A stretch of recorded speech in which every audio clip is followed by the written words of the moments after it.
आप सबको यीशु सहाय तार कैलन कांडुला यूट्यूब चैनल में आपका स्वागत है।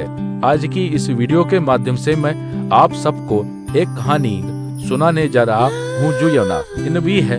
आप पूरा सुनिएगा। योना को परमेश्वर का आदेश। परमेश्वर ने योना को निनवे शहर में जाने और उसके लोगों को चेतावनी देने का आदेश दिया, क्योंकि उनकी बुराई परमेश्वर के सामने बहुत बढ़ गई थी। लेकिन योना परमेश्वर की आज्ञाकार पालन करने के बजाय भागने का फैसला करता है और योप्पा बंदरगाह से एक जहाज पर सवार हो जाता है। तूफान और मछली। जब जहाज समुद्र में चलता है तो परमेश्वर एक बड़ा तूफान भेजता है। नाविक समझ जाते हैं कि यह तूफान किसी देवता का कोप है। योना बताता है कि वह हिब्रू है और परमेश्वर की आज्ञा का पालन नहीं कर रहा है। नाविक योना को समुद्र में फेंक देते हैं और परमेश्वर एक बड़ी मछली भेजता है जो योना को निगल लेती है। मछली के पेट में प्रार्थना। योना मछली के पेट में 3 दिन और 3 रात रहता है और परमेश्वर से प्रार्थना करता है। वह अपनी जान के लिए परमेश्वर का शुक्रिया अदा करता है और अपनी गलतियों के लिए माफी मांगता है।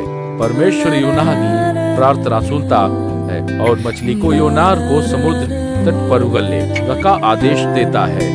नीनवे में बचा। इसके बाद परमेश्वर फिर से योना को नीनवे जाकर प्रचार करने का आदेश देता है। इस बार योना परमेश्वर की आज्ञा का पालन करता है और नीनवे के लोगों को परमेश्वर की सजा की चेतावनी देता है।